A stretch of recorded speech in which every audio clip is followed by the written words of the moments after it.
அவங்க எதிர்கட்சியில் இருக்கிற காலத்தில் ஒரு நாளில் ஒரு ஹாஸ்பிட்டலுக்கோ ஒரு நோயாளிக்கோ ஒரு பெனடோல் ஒன்று கொடுத்து இல்லாத ஆட்கள் அவங்க டொனேஷன்ஸ் நன்கொடைகள் என்றது அவங்களுக்கு தெரியும்.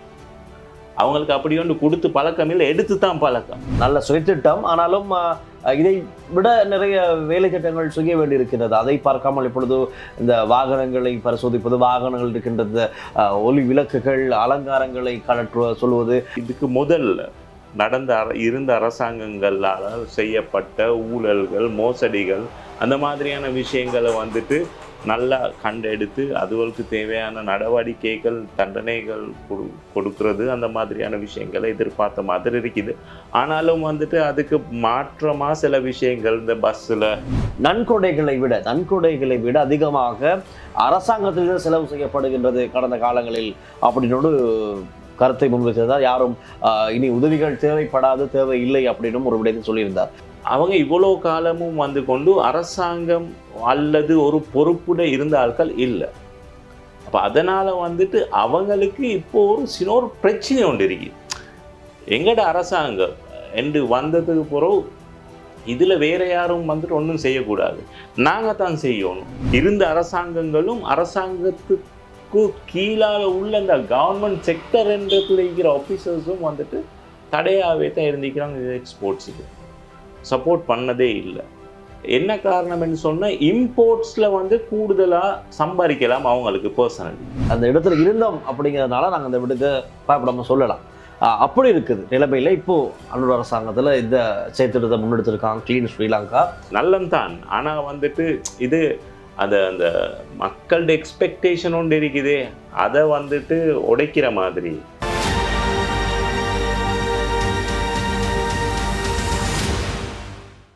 லங்கா ஸ்ரீ நேயர்களுக்கு வணக்கம். இன்று இந்த காணொளியில் சமகால அரசியல் நகர்வுகள், இப்பொழுது அரசாங்கத்தால் முன்னெடுக்கப்படுகின்ற விடயங்கள், அரசாங்கத்தில் இருக்கின்ற முக்கிய பிரமுகர்கள் கடந்த நாட்களில் பேசிய ஒரு சில விடயங்கள் குறித்து இந்த காணொளியில் நாங்கள் பேசப் போகின்றோம். குறிப்பாக இந்த விடயங்களை யாரோடு பேசப் போகிறோம் என்று பார்த்தால் சமூக ஆர்வலர் முகமது ஃபஸ்லி அவர்கள் இன்றைய மூடு இணைந்திருக்கிறார். வணக்கம். ரைட். ஆகவே முதலாவது நாங்கள் அவரிடம் கேட்கலாம், இப்பொழுது இந்த நாட்டின் நிலவரம், இப்போது அரசாங்கத்தால் முன்னெடுக்கின்ற கிளீன் ஸ்ரீலங்கா வேலை திட்டம், அது குறித்து நாங்கள் முதலில் பேசலாம். முகமது ஃபஸ்லி அவர்கள் என்னென்னு சொன்னால், இப்போ தெரியும் நாட்டில் வந்து கிளீன் ஸ்ரீலங்காங்கிற ஒரு தேசிய செயற்திட்டம் இடம்பெற்று கொண்டிருக்கின்றது. இந்த திட்டத்தை நீங்கள் எப்படி பார்க்கிறீர்கள்? மக்கள் மத்தியில் ஒரு கலவையான விமர்சனங்கள் இருக்கின்றது. நல்ல செயற்திட்டம், ஆனாலும் இதை விட நிறைய வேலை திட்டங்கள் செய்ய வேண்டியிருக்கிறது. அதை பார்க்காமல் இப்பொழுது இந்த வாகனங்களை பரிசோதிப்பது, வாகனங்கள் இருக்கின்றது, ஒளி விளக்குகள், அலங்காரங்களை சொல்வது, இதெல்லாம் தேவையற்ற விடயம் என்றெல்லாம் ஒரு சில குறைபாட்டான விமர்சனங்களும் இருக்கிறது. எப்படி பார்க்குறீங்க நீங்கள் இந்த விடயத்தை? கிளீன் ஸ்ரீலங்கா என்று சொல்லி வந்திருக்கிற இந்த செயற்திட்டம் வந்துட்டு ஒரு ரெண்டு விதமாக பார்க்கலும். ஒன்று வந்துட்டு டிரெக்டான அந்த மீனிங் கிளீன் அப்படின்றது, துப்புரவுப்படுத்துறது அப்படின்றது. அப்போ நாடு வந்துட்டு ஒரு ஒரு ஒரு துப்புரவான நாடாக இருக்கணும், ஒரு க்ளீனான நாடாக இருக்கணும் அப்படி என்று சொல்லி ஒரு சுகாதார ரீதியிலான ஒரு இதொன்று இயற்கையான விஷயங்களோட போகிற ஒரு இதாக வந்துட்டு அதை எடுத்துக்கொள்கிறத கேளும். அதே நேரம் வந்துட்டு சகல துறைகளிலும் வந்துட்டு இருக்கின்ற அந்த கலைகளை எடுத்து அதை க்ளீன் பண்ணி இந்த ஊழல்களை அற்ற, லஞ்சங்கள் ஊழல்கள் அற்ற ஒரு ஒரு க்ளீனான ஒரு நாடை உருவாக்கணும் அப்படின்ற ஒரு பெரிய நோக்கங்களோட வந்துட்டு அதை பார்க்கவும் மேலும். அப்போ உண்மையிலேயே நான் விளங்குறேன், கூடுதலான மக்கள் வந்துட்டு இந்த கிளீன் ஸ்ரீலங்கா என்ற இந்த விஷயத்தை வந்துட்டு எதிர்பார்த்தாங்க. வந்துட்டு அந்த ஒரு இவங்கள்ட ஒரு கேம்பெயின் ஒன்று இருந்துச்சு, வந்துட்டு தேர்தல் இல்லை, இது வந்துட்டு ஒரு சிரமதானம். நான் இந்த பார்லிமெண்ட்டை வந்துட்டு க்ளீன் பண்ணணும், ஒரு சிரமதானம் அப்படின்னு சொல்லித்தான் வந்துட்டு ஒரு கேம்பெயின் ஒன்றால் வந்துட்டு 159 சீட்ஸை வந்துட்டு அவங்க பெற்றுக்கொண்டாங்க. அப்போ அப்படி ஒரு சிச்சுவேஷனில் மக்கள் வந்துட்டு இதில் எதிர்பார்க்கறது என்னன்னு சொன்னால் வந்துட்டு இந்த நாட்டில் தற்போது நடந்து கொண்டிருக்கின்ற லஞ்ச ஊழல்கள் என்ற விஷயங்கள், அதே நேரம் வந்துட்டு இதுக்கு முதல்ல இருந்த அரசாங்கங்களால் செய்யப்பட்ட ஊழல்கள், மோசடிகள், அந்த மாதிரியான விஷயங்களை வந்துட்டு நல்லா கண்டெடுத்து அதுகளுக்கு தேவையான நடவடிக்கைகள், தண்டனைகள் கொடுக்கறது, அந்த மாதிரியான விஷயங்களை எதிர்பார்த்த மாதிரி இருக்குது. ஆனாலும் வந்துட்டு அதுக்கு மாற்றமாக சில விஷயங்கள், இந்த பஸ்ஸில் இந்த போலீஸால் வந்துட்டு ஒரு ஒரு ஒரு சிவிலாக ஒரு போலீஸ் ஆஃபீஸரை போட்டுட்டு பஸ்ஸில் அவர் ஓட்டிட்டு வர நேரம் நடக்கிற அந்த அந்த மிஸ்டேக்ஸை வந்து டிராஃபிக் ரூல்ஸை மீறுறது, அது மாதிரியான விஷயங்களை ஃபோக்கஸ் பண்ணி நல்லம்தான். ஆனால் வந்துட்டு இது அந்த அந்த மக்களோட எக்ஸ்பெக்டேஷன் ஒன்று இருக்குதே, அதை வந்துட்டு உடைக்கிற மாதிரி, அது அது அது அந்த எக்ஸ்பெக்டேஷன் இல்லாமாக்குற மாதிரியும், அதுக்கு வேறொரு ஒரு சொல்யூஷன் கொடுக்குற மாதிரியும் தான் அது காண்றதுக்கு இருக்குது. அப்போ எங்களுக்கு தெரியும் க்ளீன் ஸ்ரீலங்கான்னு சொல்லி இதை ஒரு வேவா, ஒரு வெள்ள என்ற மாதிரி ஒன்று கொண்டு வரத்துக்கு ஒரு முயற்சி ஒன்று நடக்கிற மாதிரி, அதுக்கு டிரெக்டாகவே தற்போதைய ஜனாதிபதி அன்றகுமார் திசாநாயக்க அவர்கள் வந்துட்டு டிரெக்டாகவே அந்த கேம்பெயினை வந்துட்டு கையில் எடுத்து அதை கேம்பெயின் பண்ணி கொண்டு இருக்கிற மாதிரி எங்களுக்கு விளங்குது. நீ பார்ப்போம் வந்துட்டு எதிர்காலத்தில் இது எப்படி நடக்கும் அப்படின்னு சொல்லி. எங்களுக்கு நினைவிருக்குது, மிச்சம் பெரிய ஒரு ஹிஸ்ட்ரி இல்லை. கடைசியாக நியமிக்கப்பட்ட அந்த மக்களால் நியமிக்கப்பட்ட அன்றகுமார் திசாநாயக்கு முதல்ல மக்களால் நியமிக்கப்பட்ட ஜனாதிபதி தான் கோட்டாபய ராஜபக்ச அவர்கள். கோட்டாபய ராஜபக்ச அவர்கள் வந்ததோடையும் வந்துட்டு என்னன்னு சொன்னால் வந்துட்டு இந்த மாதிரியான ஒரு கன்செப்ட் ஒன்று நாடு முழுதும் வந்துட்டு ஒரு காய்ச்சல் மாதிரி எல்லாரும் வந்துட்டு பரவி எல்லாரும் செய்கிறதுக்கு ஸ்டார்ட் பண்ணாங்க. ஒரு இடத்துல ஒரு ஒரு ஒரு ஒரு இந்த பப்ளிக் வாலண்டு ஒரு தாப்பையோண்ட ஒரு சும்மா விட்டு வைக்கல, எல்லா இடத்துலையும் வந்துட்டு ட்ராவிங்ஸால் வந்துட்டு அலங்கரிக்கிறது அப்படி இப்படின்னு சொல்லி லட்சக்கணக்கில் ஆட்கள் வந்துட்டு அவங்களோட சொந்த பணத்தை செலவழித்து கொண்டு பெரிய அளவிலான ஒரு வேலைகள் செஞ்சு கொண்டு இருந்தாங்க. ஆனால் அது கொஞ்சம் காலத்தில் அப்படியே வந்துட்டு அதை அப்படியே மங்கி பெய்த்துட்டு இன்றைக்கி அந்த பெயிண்ட் அடித்த இடங்கள் பாசி கட்டி கொண்டு இருக்கிறவர்கள் நாங்கள் காண்றோம். அதே நேரம் தான் எங்களுக்கு விளங்குது, அதுக்கு புறவு வந்த ஜனாதிபதி ரணில் விக்ரமசிங்க அவர்களோட தலைமையில் வந்துட்டு அப்போதைய போலீஸ் மா அதிபர் இருந்த தேசபந்து தென்னக்கோன் அவர்கள் வந்து கொண்டு சில விஷயங்கள் செஞ்சு கொண்டு வந்தார். யுக்தி என்று சொல்லி ஒரு ஒரு மக்களுக்கு மத்தியில் வந்துட்டு இந்த ஊழல்கள் இல்லாமாக்குறது, போதை பொருட்கள் இல்லாமாக்குறது, அந்த அண்டர் வேர்ல்டு ஆக்டிவிட்டீஸ் இல்லாமாக்குறது அப்படின்னு சொல்லி வந்தாங்க. ஆனால் அதுவும் வந்துட்டு நாங்கள் சொன்னோம், அதுவும் போலியான ஒரு சில விஷயங்கள் தான் நடந்து கொண்டு இருக்குது அப்படின்னு சொல்லி. இந்த பள்ளத்தில் கீழே மட்டத்தில் இருக்கிற போதை பொருளோட சம்மந்தப்பட்ட வியாபாரிகளை பிடிச்சாலும் அந்த மேல் மட்டத்தில் அரசாங்க அனுசரணையோடு இருக்கிறவங்க அந்த வியாபாரிகளை பிடிக்கிறதுக்கு அந்த நெட்வொர்க்கை முடக்கிறதுக்கு தேவையான வேலைகள் வந்துட்டு அவங்களால செய்கிறதுக்கு ஏலா என்று நாங்கள் அந்த நேரமும் சொன்னோம். அவங்களுக்கு அது செய்யாமல் போச்சு என்றதை எங்களுக்கு கண்கூடாக விளங்கிச்சு. வந்துட்டு நீ இது மாதிரி ஆகக்கூடாது என்று சொல்லி நாங்கள் எதிர்பார்க்குறோம் க்ளீன் ஸ்ரீலங்கா. நீங்கள் சொன்ன விடயங்களை வைத்து பார்க்கும்போது உண்மைக்குமே கடந்த காலங்களில் நாங்களும் பார்த்த நிறைய விஷயம். இந்த யுக்திய செயற்திட்டம் எடுத்து பார்க்கும்போது ஊடகவியலாளர்களாக நாங்களும் போலீஸ்காரங்களோடு நாங்கள் நிறைய இடங்களுக்கு போயிட்டு அந்த யுக்திய செயற்திட்டம் பரிசோதனைகளின் போது என்ன நடந்தது என்பதை நாங்களும் பார்த்தோம். ஒரு சில அதிகாரிகள் உண்மையாக செயற்பாட்டாலும் கூட ஒரு சில இடங்களிலே போலியான தகவல்கள் தான் பரப்பப்பட்டது.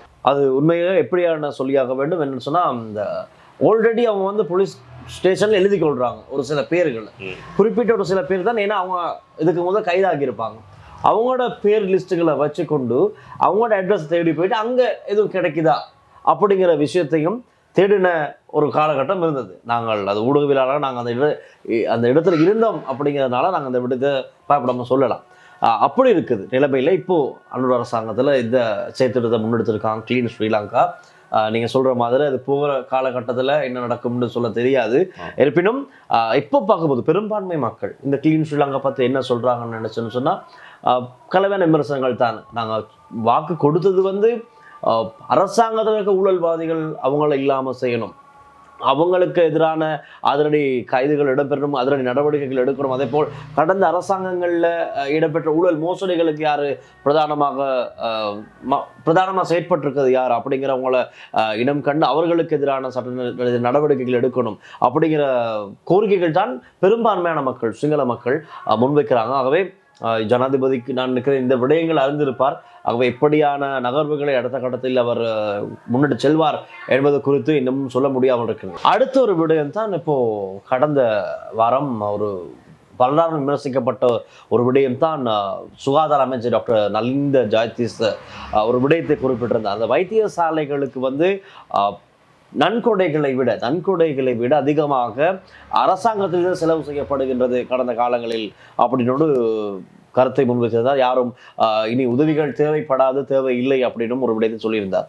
இந்த கருத்தை நீங்க எப்படி பாக்குறீங்க? காரணம் கடந்த ஒரு சில நாட்களாகவே இந்த விடயமானது, இந்த கருத்தானது பலராலும் விமர்சிக்கப்பட்டது. நீங்க எப்படி பாக்குறீங்க?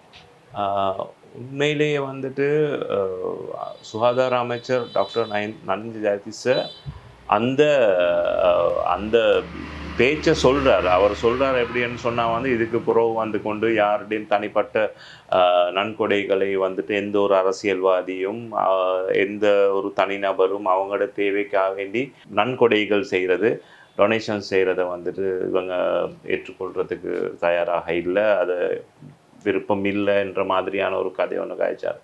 ஆனாலும் உண்மையிலேயே சொல்லப்போனால் அவர் அந்த பேச்சை செய்கிறார் எங்கே என்று சொன்னால் கத்தரகமையில் இருக்கிற அந்த தேவாலயால் அவங்களுக்கு கிடைக்கிற அந்த நன்கொடைகளால் ஒரு கட்டப்பட்ட ஒரு ஹாஸ்பிட்டல் பில்டிங் ஒன்று ஓப்பனிங் நேரம் தான் இந்த கதையை செய்கிறாரு.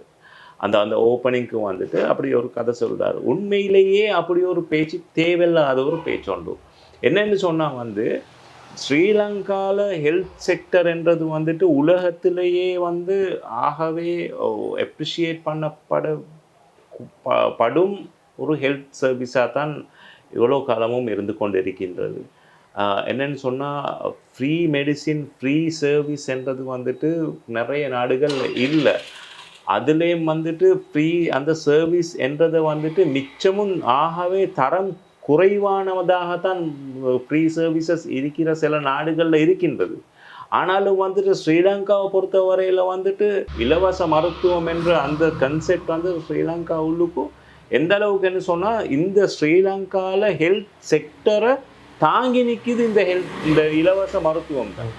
இதில் டாக்டர்ஸ்மார்களை ட்ரெயின் பண்ணுறதுல இருந்து நர்சஸ், இந்த ஹெல்த் செக்டருக்கு தேவையான அந்த ஊழியர்கள் அவர்களை தேவையான ட்ரைனிங் கூட இது உள்ளுக்கு தான் நடக்குது.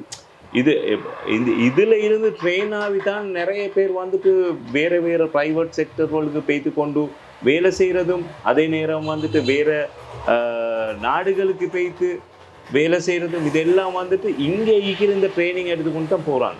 அதே நேரம் இங்கே எங்களுக்கு தெரியும் இவ்வளோ எல்லாம் நடக்குது. 100% அரசாங்கத்தின் நிதியிலான இல்லை இந்த இது நடந்து கொண்டு இருக்கின்றது. இதில் நிறைய என்ஜிஓஸ் அவங்களோட சப்போர்ட்டை பண்ணி கொண்டு இருக்கிறாங்க. தனிப்பட்ட ரீதியில் ஒவ்வொருத்தரும் அவங்களுக்கு ஏழுமான மாதிரி சில வார்ட்ஸ்களுக்கு தேவையான அந்த தேவைகளை அவங்க ஏற்பாடு பண்ணி கொடுக்கறதுக்கு முயற்சி செஞ்சு கொண்டு இருக்கிறாங்க. அன்றாடம் எங்களுக்கு தெரியும், நாங்கள் நானும் அந்த கடந்த ஒரு வாரமாக ஹாஸ்பிட்டலாகவே இந்த ஹாஸ்பிட்டல் அட்மிட் ஆகி இருந்ததால் எனக்கு தெரியும் சர்வீசஸ் எல்லாம் பெஸ்ட் சர்வீசஸ். ஆனாலும் சில விஷயங்களில் தேவைப்பாடுகள் வார்ட்ஸில் இருந்து கொண்டு இருக்கின்றது. 100% அந்த வார்ட்ஸ் அரசாங்கத்தின் அந்த நிதியை மட்டும் நம்பி இல்லை இருக்கிறாங்க. அப்போ இந்த டொனேஷன்ஸ் அவங்களுக்கு கிடைச்சா அவங்க மிச்சம் அப்ரிஷியேட் பண்ணி எடுக்கிறாங்க. இப்போ அந்த மாதிரி ஒரு சுச்சுவேஷன் ஒன்று இருக்குது. அது இல்லைன்னு சொல்கிறதுக்கே இல்லை. அப்போ அப்படியான ஒரு சுச்சுவேஷன் இந்த ஹெல்த் செக்டருள்ளுக்கு இருக்குது. இந்த ஹெல்த் செக்டர் இலவச மருத்துவ இந்த சேவை என்றது தங்கி நிற்கிறதே இந்த டொனேஷன்ஸாலேயும் இந்த ஆட்களோட நன்கொடைகளாலும் தான் கூடுதலாகவே இது தங்கி நிற்கிது. இவர் சொல்றாரு வந்து கத்தரகம தெய்யம் இல்ல, කතරගම දෙයියෝ மட்டும் இல்ல, 33 கோடிයක් දෙවිවරුන්ටත් වඩා අර முதல் லெவல் இந்த ஃபண்ட்ஸ் வந்துட்டு அரசாங்கத்துக்கு இருக்குது அப்படின்னு சொல்லி. ஆனா அது அப்படி இல்லை. அது அரசாங்கம் ஒதுக்குற வருஷத்துக்கு ஒதுக்குற அந்த ஹெல்த்ஸுக்கு என்று சொல்லி ஒதுக்குற அந்த அந்த அமௌண்ட்டை விட பல மடங்கு டொனேஷன்ஸ் வந்து கொண்டு இந்த ஹெல்த் செக்டரு கிடைச்சி கொண்டு தான் இருக்குது. இந்த நாட்டில் வந்துட்டு கொழும்புல மட்டும் இல்லை, கலுபோவிலில் மட்டும் இல்லை, ராகமெல்லைக்கிற ஹாஸ்பிட்டல் மட்டும் இல்லை, இந்த நாட்டில் ஒவ்வொரு டிஸ்ட்ரிக்ட்லேயும் வந்துட்டு டிஸ்ட்ரிக்ட் ஹாஸ்பிட்டல்ஸ், பேஸ் ஹாஸ்பிட்டல்ஸ் என்று சொல்லி ஒவ்வொரு சின்ன சின்ன கிராமங்களில் கூட சின்ன சின்ன ஹாஸ்பிட்டல்ஸ் வந்துட்டு இருந்து கொண்டு இருக்குது. அந்த இருந்து கொண்டிருக்கிற அந்த ஹாஸ்பிட்டல்ஸுக்கு வந்துட்டு அந்த சர்வீசஸ் நடந்து கொண்டு இருக்குது. ஒரு உதாரணம் நான் சொல்கிறேன். ஒரு 17-18 வருஷத்துக்கு முதல்ல அப்போ என்னோட ஒய்ஃப் வந்துட்டு பேருவலை. அப்போ அவங்க வந்துட்டு அங்கே கிளினிக்கில், அங்கே என் மூத்த மகன் கிடைக்கிறதுக்கு அங்கே கிளினிக்கில் அங்கே பேய்த்து கொண்டு இருக்கிறாங்க. அங்கே வந்துட்டு ஒரு டேப்லெட் ஒன்று கொடுத்துருந்தாங்க, எல்லா தாய்மார்களுக்கும் கொடுத்துருந்தாங்க. வந்து ஒரு டேப்லெட் ஒன்று, கால்சியம் டேப்லெட் என்று சொல்லி. அப்போ அந்த அந்த உள்ள கிடைக்கிறதுக்கு இருக்கிற நேரம் வந்து கொண்டு அந்த கால்சியம் கூடுதலாக எடுக்கணும் அப்படின்னு சொல்லி ஒரு இதொன்று இருக்குது. அப்போ அந்த கால்சியம் வந்துட்டு கொஞ்சம் வித்தியாசமான டேப்லெட், இப்போ பார்க்குறதுக்கு ஒரு வீதுரு மாதிரி ஒரு அமைப்பில் தான் இருக்குது. அப்போ அதை வந்துட்டு நான் இன்னும் அதை எப்படி பாவிக்கிறேன்னு சொல்லி ஒரு டாக்டர்கிட்ட போய்த்து காட்டவும் அவர் சொல்கிறார், இது எங்கால உங்களுக்கு. அப்போ அங்கே கிளினிக்கில் கொடுத்துருந்தது, இது எங்கால உங்களுக்கு அப்படின்னு நான் சொன்னோம். வந்து இப்படித்தான் கிளினிக்கில் கொடுத்துருக்கிறாங்க டாக்டர் அப்படின்றவங்க வந்துட்டு அவர் சொல்கிறாரு, இது இந்த யூரோப் கண்ட்ரீஸில் வந்துட்டு பாவிக்கிற கால்சியம் இது ஃபுல் 100% வந்துட்டு ஃபுல்லாகவே கால்சியமாக தான் இருக்கின்றது. இது வந்துட்டு ஸ்ரீலங்காவில் எல்லாம் பாவிக்கிறது கிடைக்கிறது மிச்சம் அரியுது. ஏன்னா அந்தளவு விலை, அதே நேரம் இங்கே அது பாவிக்கிறதுக்கு இல்லை. இது பெரிய ஒரு விஷயம் உங்களுக்கு கிடைச்சிருக்குது அப்படின்னு சொல்லி. அப்போ அதை வந்து தண்ணியில் மிக்ஸ் பண்ணி தான் குடிக்கும். இந்த கால்சியம் அந்த பீரியடில் வந்துட்டு இருந்த அந்த கிளினிக்கில் ரெஜிஸ்டர் ஆகியிருந்த அனைத்து தாய்மார்களுக்கும் இந்த கால்சியம் டேப்லெட் கிடைச்சிச்சு. அப்போ அதை எப்படின்னு சொல்லி விசாரித்து பார்த்தா ஒரு ஸ்ரீலங்கன் அவர் வந்துட்டு ஒரு டொனேஷன் ஒன்று த்ரூ வந்து கொண்டு இந்த டேப்லெட்ஸை வந்துட்டு அந்த கிளினிக்கு கொண்டு வந்து கொடுத்துருக்கிறார். இப்போ இந்த அதில் வெளியே எடுத்தாலே வந்துட்டு பெரிய ஒரு அமௌண்ட் உண்டு, முழு ஊருக்கும் வந்துட்டு கொடுக்கப்படுவது. இப்போ இந்த மாதிரி வெளியில் ரெக்கார்டில் இல்லாமல் நிறைய உதவிகள் நடந்து கொண்டு தான் இருக்கின்றது.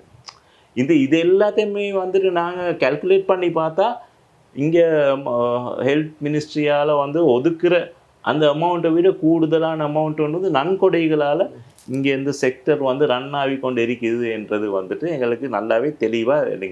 இதில் வந்துட்டு நான் காண்றேன், நலிந்த ஜெயதிஸாங்க வந்து கொண்டு உண்மையிலேயே அவங்க இவ்வளோ காலமும் வந்து கொண்டு அரசாங்கம் அல்லது ஒரு பொறுப்புட இருந்த ஆட்கள் இல்லை. அப்போ அதனால் வந்துட்டு அவங்களுக்கு இப்போ ஒரு பிரச்சனை ஒன்று இருக்குது.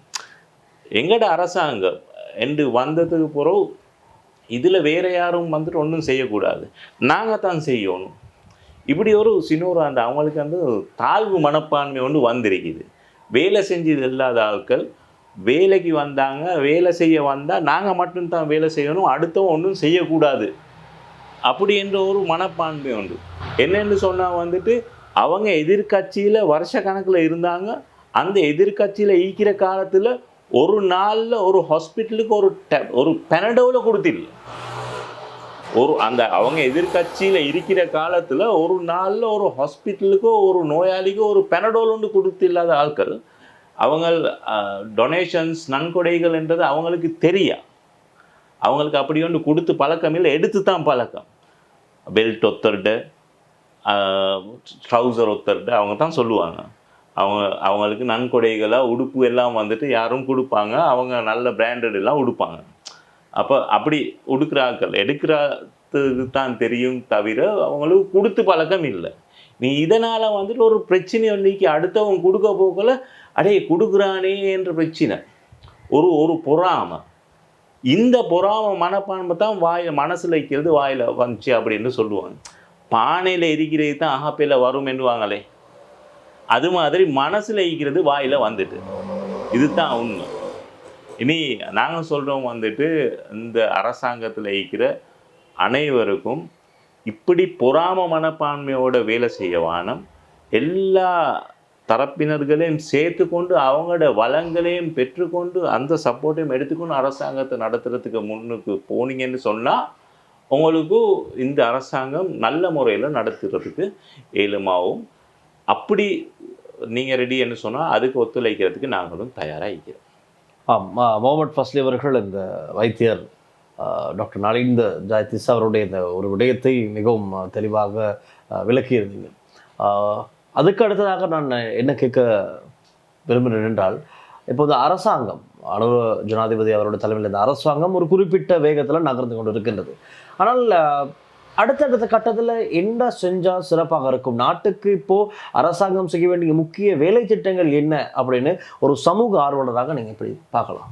உண்மையிலேயே நாங்கள் காண்றோம், இதுக்கு இந்த ரணில் விக்ரமசிங்க அவர்கள் ஜனாதிபதியாக இருக்கிற காலத்தில் கூட நாங்கள் கண்ட ஒரு விஷயம்தான் வந்துட்டு, இந்த நாட்டில் நிறைய வளங்கள் இருக்கின்றது. இந்த வளங்களை சரிவர யூட்டிலைஸ் பண்ணி அதுக்கு தேவையான அந்த அந்த அந்த வேல்யூவோடு வந்துட்டு அதை நாங்கள் எக்ஸ்போர்ட் பண்ணுறதுக்கு இயலும் என்று சொன்னால், இந்த நிறைய விஷயங்கள் இந்த பொருளாதார ரீதியில் வந்துட்டு நாங்கள் எங்களோட வீழ்ச்சிக்கு அடைஞ்சிக்கிறதுக்கு காரணமான நிறைய விஷயங்களை வந்துட்டு நிவர்த்தி செஞ்சு கொள்றதுக்கு இயலும். ஆனாலும் வந்துட்டு இதுவரை காலமும் வந்துட்டு எக்ஸ்போர்ட்ஸுக்கு தேவையான அந்த சப்போர்ட்டை வந்து இந்த அரசாங்கமும் இருந்த அரசாங்கங்களும் அரசாங்கத்துக்கு கீழாக உள்ள இந்த கவர்மெண்ட் செக்டர் என்றத்தில் இருக்கிற ஆஃபீஸர்ஸும் வந்துட்டு தடையாகவே தான் இருந்திக்கிறாங்க. இது எக்ஸ்போர்ட்ஸுக்கு சப்போர்ட் பண்ணதே இல்லை. என்ன காரணம்னு சொன்னால், இம்போர்ட்ஸில் வந்து கூடுதலாக சம்பாதிக்கலாம் அவங்களுக்கு பர்சனலி, எக்ஸ்போர்ட்ஸில் வந்துட்டு அந்த சம்பாதிப்பு இல்லை. இப்போ ஓப்பனாக நான் சொல்கிறேன்னு சொன்னேன். அப்போ அதனால் வந்துட்டு தான் நான் நினைக்கிறேன் இவங்க இந்த எக்ஸ்போர்ட்ஸை என்கரேஜ் பண்ணுறாங்க இல்லை. எங்களுக்கு தெரியும் இந்த நாட்டில் வந்துட்டு யார் எங்களோட ஜனாதிபதி அன்றகுமார் திசாநாயக் அவர்களே வந்துட்டு அப்போது அது ஜனாதிபதி ஆகிறதுக்கு முதல்ல அவருக்கு அழைச்ச ஒரு கதை இருக்கின்றது. கிராஃபீன் பண்ணி கிராஃபைட் என்றதை கிராஃபீன் என்ற ஃபார்மேஷனுக்கு ப்ராசஸ் பண்ணினா வந்துட்டு அதோட வேல்யூ கூட சரியா. அப்போ கிராஃபைட் வந்துட்டு ஸ்ரீலங்காவில் கிராஃபைட் மைன்ஸ் 3000 கிட்டத்தட்ட 3000 மைன்ஸ் இருந்திருக்குது இந்த நாட்டில். இப்போ இப்போதைக்கு ஆக்டிவாக இருக்கிறது ஒரே ஒரு மைன் மட்டும்தான் இருக்குது. அப்போ இந்த 3000 மைன்ஸில் ஒரு 1000 திருப்பி ரீஸ்டார்ட் பண்ணுறதுக்கு இயலுமென்று சொன்னாலே சில விஷயங்களை செய்ய இயலும். அது மாதிரி இன்னும் நிறைய பொதுவான வளங்கள் இருக்கின்றது. அதுபோல் நாங்கள் அதை எடுக்கிறோம் எப்படியோ அப்படியே அனுப்பி கொண்டு இருக்கிறோம். இல்மனைட் உதாரணத்துக்கு. அப்போ அந்த இல்மனைட்டை வந்து இங்கே வச்சு ப்ராசஸ் பண்ணி அதுக்கு தேவையான அந்த டெக்னாலஜியை எடுத்து அந்த வேலையை செய்கிறதுக்கு இந்த நாட்டில் ரெடி ஆகினோம்னு சொன்னால் அந்த ப்ராசஸ் பண்ணுறதால வர ப்ராடக்ட்ஸ் இருக்குது. அதுபோல் வேறு வேறு வேல்யூக்கு வந்து கூடுதலான வேல்யூக்கு விற்கிறதுக்கு ஏலும் எக்ஸ்போர்ட் பண்ணுறதுக்கு ஏலுமான சிச்சுவேஷன் இருக்குது. இன்றைக்கு ஸ்ரீலங்காட ஆக்டிவேட்டட் கார்பன் தான் வந்துட்டு உலகத்திலேயே பெஸ்ட் ஆக்டிவேட்டட் கார்பன் அப்படி என்ற ஒரு இதோண்டு இருக்கின்றது இப்போதைக்கு. அப்போ ஏன் வந்துட்டு அந்த அந்த அது வந்துட்டு ஒரு ஆள் ஒரு தனிநபர் அவரோட ஒரு கம்பெனி த்ரூ தான் அவர் ப்ராசஸ் பண்ணி செஞ்சு கொண்டு இருக்கிறார். இப்போ இந்த வேலையை வந்துட்டு ஏன் பரவலாக்கி கொஞ்சம் பெரிய அளவில் வந்துட்டு செய்கிறதுக்கு இயலாது, அதுக்கு சப்போர்ட் பண்ணுறதுக்கு இயலாது. இப்படியான நிறைய விஷயங்கள் இருக்கின்றது. அப்போ இந்த மாதிரியான விஷயங்கள் த்ரூ வந்து கொண்டு இந்த நாட்டுக்கு பொருளாதார ரீதியில் நிறைய விஷயங்கள் கொண்டு வந்து கொள்ளையிலும். அதே நேரம் இந்த நாங்கள் IMF, வேர்ல்ட் பேங்க் இந்த மாதிரியான நிறுவனங்கள் எடுத்திருக்கிற கடன்களையும் அவசரமாக வந்துட்டு எங்களுக்கு கட்டி முடிக்கிறதுக்கும் அந்த கடன் இல்லாத நிலைக்கு வந்துட்டு இந்த நாட்டை கொண்டு வரத்துக்கும் எங்களுக்கு ஏழுமாவும் இப்படி நாங்கள் சிந்தித்தோம்னு சொன்னோம். ஆனால் வந்துட்டு அதை எல்லாத்தையும் விட்டுட்டு இந்த ஒவ்வொரு அரசாங்கமும் என்ன செஞ்சு கொண்டு இருக்கின்றது என்று சொன்னால், மக்களுக்கு மீது, மக்கள் பாவிக்கிற பொருள்கள் மீது வரிகளை கூட்டி கூட்டி தான் வந்துட்டு அரசாங்கத்துக்கு வருமானங்கள் சேர்த்து கொண்டு இருக்கிறாங்க. இதனால தான் வந்துட்டு இவ்வளோ காலமும் இந்த இந்த ஸ்ரீலங்கா வந்துட்டு போன்ற நாடுகள் வந்துட்டு கடன்கள்லேயே இருக்கின்றதும் எக்ஸ்போர்ட்ஸ் என்ற லெவலுக்கு கொண்டு அவங்களோட இதை மாத்திர நாடுகள் எல்லாம் வந்து கொண்டு கடன்கள்லேருந்து ரிலீஸ் ஆகி அந்த டெவலப்பிங் என்ற அந்த இதுலேருந்து டெவலப் கண்ட்ரிஸ் லெவலுக்கு மாறிக்கொண்டிருக்கிறதும் எங்களுக்கு பார்த்து கொள்றதுக்கு ஏதும் வந்து சில ஆப்பிரிக்கன் கண்ட்ரிஸ் கூட இருக்கிறாங்க வந்துட்டு தற்போது இந்த IMF வேர்ல்ட் பேங்க்ல கடன்களை ஃபுல்லாக நிவர்த்தி செஞ்சு ஃபுல்லாக செட்டில் பண்ணிட்டு கடனற்ற சுதந்திர நாடாக இருக்கின்றது. அப்போ அந்த லெவலுக்கு எங்களுக்கு வரத்துக்கு இயலும். எங்களோட எக்ஸ்போர்ட்ஸுக்கு வந்துட்டு என்கரேஜ் பண்ணுறோம்னு சொன்னோம். இன்றைய இந்த காணொளியில் சமூக ஆர்வலர் முகமது ஃபஸ்லி அவர்கள் எம்மோடு இந்த விடயங்களை பகிர்ந்து கொண்டீர்கள். குறிப்பாக சமகால அரசியல் நகர்வுகள், அதேபோல் இன்னும் என்னென்ன விடயங்களை செய்தால் இந்த அரசாங்கம் இன்னமும் இந்த நாட்டை அபிவிருத்தி பாதை கொண்டு செல்ல முடியும் என்ற விடயங்களையும் முகமது ஃபஸ்லி எம்மோடு பகிர்ந்து கொண்டார். ஆகவே நன்றி, எங்களோடு இணைந்து இந்த விடயங்களை பகிர்ந்து கொண்டமைக்காக நன்றி. ரைட். ஆகவே இந்த வீடியோ மூலமாக நீங்கள் நிறைய விடயங்களை தெரிந்திருப்பீர்கள். உங்களுக்கும் ஒரு தெளிவு கிடைத்திருக்கும் என்று நாங்கள் நம்புகின்றோம். அதே போன்று இன்னும் பலர் இருக்கின்றார்கள். இந்த அரசாங்கத்தை பற்றி, அரசியலை பற்றி, தற்கால அரசியலை பற்றி பேசுவதற்கு, மக்களுக்கு தெளிவூட்டுவதற்கு நிறைய பேர் இருக்கிறார்கள். அவர்கள் அனைவரையும் சந்தித்து ஒவ்வொருவரிடம் பல்வேறு கேள்விகளை கேட்டு அதற்கான பதில்களை நாங்கள் பெற்று உங்களுக்கு வழங்க தயாராக இருக்கின்றோம். ஆகவே தொடர்ந்தும் லங்கா ஸ்ரீயுடன் எதிருங்கள். லங்கா ஸ்ரீகளுக்காக ஒளிப்பதிவாளர் லிசி ஹரனுடன் நான் டெல்ஷான் வின்சன் மற்றும் ஒரு காணொளியில் சந்திக்கலாம். நன்றி, வணக்கம்.